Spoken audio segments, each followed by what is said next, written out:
Goeiemôre Radio Fynbos luisteraars. Matteus 6 vers 29 tot 30. En ek sê vir julle dat selfs Salomo in al sy heerlikheid nie bekleed was soos een van hulle nie. As God dan die gras van die veld wat vandag daar is en môre in 'n oond gegooi word so beklee, hoeveel te meer vir julle klein gelowiges. Tog was nie eens daar die skatryk koning Salomo ooit so mooi aangetrek soos een van hierdie veldlelies nie, hierdie gras nie. As God soveel aandag gee aan veldgras, wat vandag nog groei en môre dood is, sal hy mos vir julle sorg. Wanneer laas het jy soos toe jy 'n kind was, net snags onder die sterre gaan lê, al die ligte van jou huis afgesit, 'n paar minute onder die melkweg net gaan lê in stilte, net die grootheid gaan indrink, dat alles wat jy voor jou kan sien, so groot is, maar dat God nog groter is, om dit alles tussen sy vingers te kan vashou. Miskien is dit tyd dat jy so 'n stukkie ongerepte natuur moet gaan soek, net daar te gaan stil sit, te hoor hoe die voeltjies om jou sing, uit te kyk vir skoenlappers wat vlieg. Daar kan jy net sien hoe die klein veldblommetjies broos in daardie ongerepte deel groei. Bly stil, raak stil en luister na die wind se geluid, want in dit alles hoor jy God se goedheid raak. God is baie groot en sy eer strek baie verder as waaroor ons kan praat of kan dink. Ook in die skepping kan ons sy eer en sy heerlikheid sien.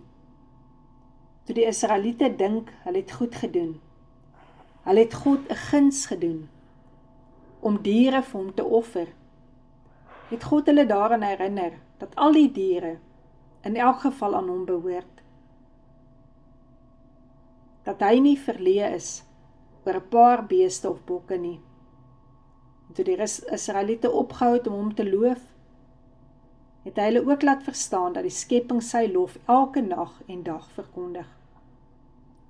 Die skepping verkondig God se trou elke dag. Jy moet begin kyk na die veldblomme. Vandag is hulle hier en môre is hulle dood.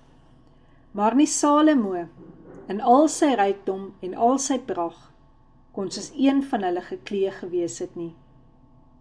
Hoor langs die see, die magtige dreuning, en dink daaraan, as jy weer donder weer hoor, hoe dit rondom God se troon klink. Sien hoe God se hande werk, sy eer toejuig, en val dan saam met hierdie voeltjies in wat so vrolik sing. Loof hom en prys hom, want hy is goed, en aan sy goedheid is geen einde nie. Ja, laat alles wat asemhaal die Here loof en prys. Jesus, dankie dat ons U kan loof en prys vanoggend. Dankie vir die prys wat U vir ons kom betaal het, met U bloed en met U liggaam. Dankie dat ons in die krag van U bloed kan vergewe en kan vryspreek. Dankie dat ons so ligter deur die lewe kan gaan en dat dit van ons mooier mense maak. Jesus, baie dankie ook dat ons U liggaam vanoggend kan inneem. U liggaam wat U wonde is, deur wat ons genees is. So dankie Here, dat ons saam met die skepping U kan toejuig, al die lof, al die eer en al die aanbidding. Amen.